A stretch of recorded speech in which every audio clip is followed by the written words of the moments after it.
Terima kasih Anda masih bersama kami. Bagi Anda yang baru saja bergabung, kami hadirkan kembali 3 berita utama hari ini. Bekas kantor asuransi jiwa di Kota Bogor yang telah kosong terbakar Senin dini hari. Memasuki bulan Agustus, penjual bendera merah putih musiman mulai menjamur di Purwakarta. Bakal calon Presiden Anies Rashid Baswedan akhir pekan lalu bertemu dengan kader serta simpatisan Partai Demokrat dan Partai Keadilan Sejahtera di Kota Bandung.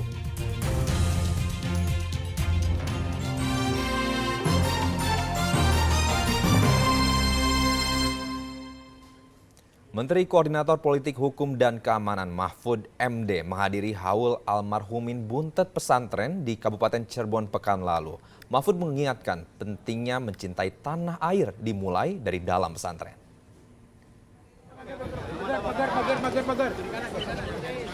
Datang lebih awal, Menteri Koordinator Politik Hukum dan Keamanan Mahfud MD hadir dalam haul almarhum Buntet Pesantren Kabupaten Cirebon Sabtu lalu.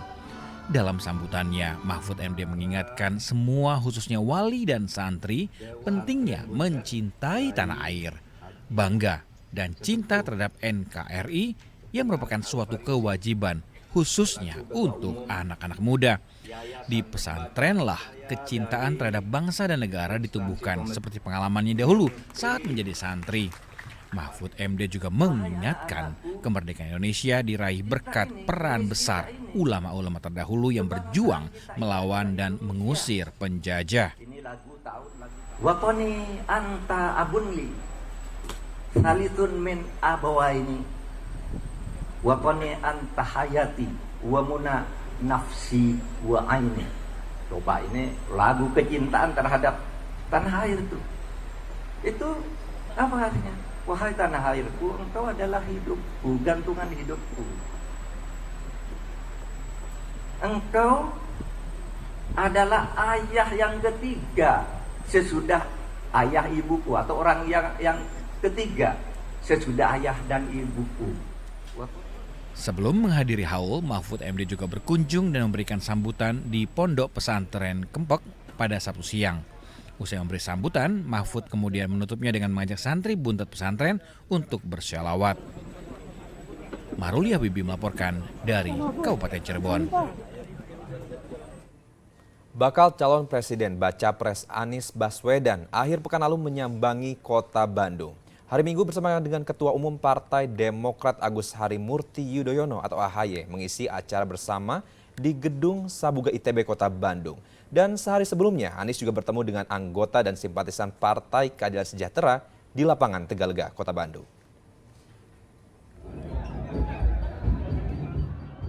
Di hadapan ribuan kader, simpatisan dan masyarakat, bakal calon Presiden Baca Pres Anies Baswedan dan Ketua Umum Partai Demokrat Agus Harimurti Yudhoyono hari Minggu menawarkan gagasan yang diusung Koalisi Perubahan dan Persatuan menyikapi dinamika sosial pada saat ini.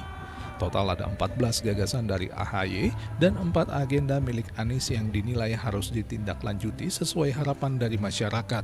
Di antaranya kesehatan, pendidikan, dan pemanfaatan anggaran dari APBN yang tepat guna. Dan Anies berfokus pada 4 sektor, yaitu biaya hidup, pendidikan, pekerjaan, dan kesehatan. Agus Harimurti menilai jika pemerintah saat ini cenderung lebih fokus pada pembangunan infrastruktur.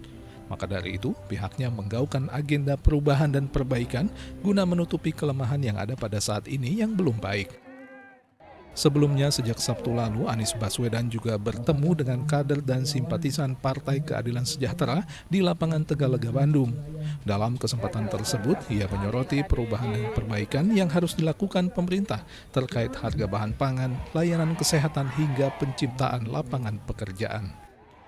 Bapak Ibu sekalian, anak-anak muda kita banyak yang sudah lulus SMK, lulus kuliah, tapi sulit lapangan pekerjaan. Sulit apa? Sulit lapangan pekerjaan. Mau diteruskan sulitnya? Mau diteruskan sulitnya? Jadi perlu apa? Perlu apa? Jadi kita perlu perubahan. Kita insya Allah siapkan lapangan pekerjaan sehingga yang sudah sekolah Yang sudah kuliah, mereka bisa bekerja dengan baik dan sejahtera. Muhammad Rizal melaporkan dari Kota Bandung. Tak hanya bakal calon presiden yang turun ke masyarakat untuk menggait dukungan warga, relawan Baca Pres PDI Perjuangan Ganjar Pranowo Tasikmalaya menggelar pawai budaya. Untuk meraih dukungan masyarakat, relawan Ganjar wilayah Tasikmalaya menggelar pawai budaya Tasik Budaya Merah Putih. Pawai budaya menampilkan berbagai kesenian tradisional dan etnis hingga hasil kreasi anak muda. Pawai budaya ini sengaja melintasi jalan protokol menuju kompleks olahraga Dadaha. Iring-iringan peserta langsung disambut oleh puluhan gerobak bakso yang sengaja didatangkan untuk dibagikan ke masyarakat sebanyak 3.500 porsi secara gratis. Tasik ini ikon ya, pusat Priangan Timur.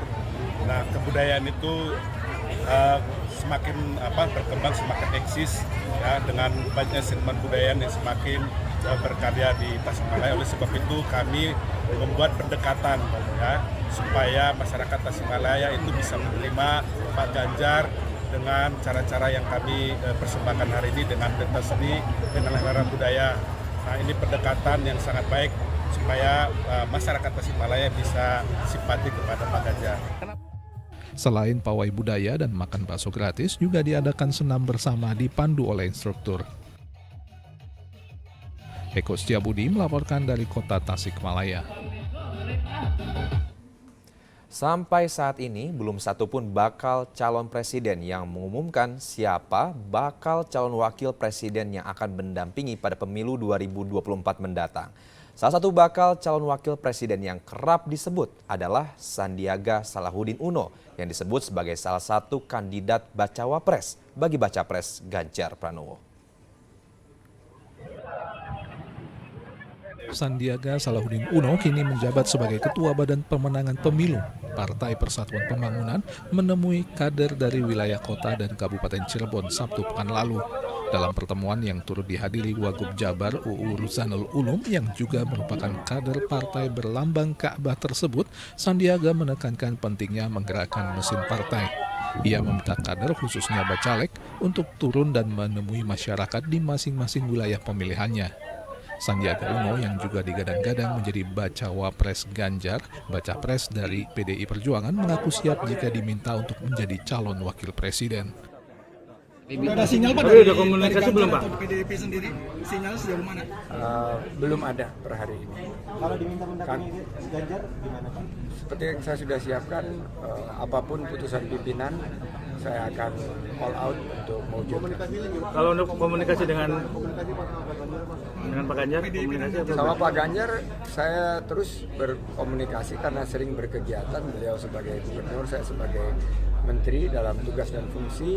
Salah satu destinasi super prioritas adalah Borobudur, wilayahnya ada di wilayah kerja Pak Ganjar. Jadi kami melihat ada satu chemistry dari kinerja yang profesional.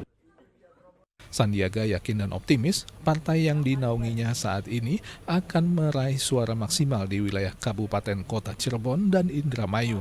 Ia menargetkan generasi muda milenial sebagai pengisi suara dalam pileg nanti. Maruli Habibi melaporkan dari Kabupaten Cirebon. Informasi tadi mengakhiri jumpa kita kali ini. Atas nama rekan yang bertugas, saya Mehdi Hairi mengucapkan terima kasih atas kebersamaan Anda. Selamat beraktivitas dan sampai jumpa.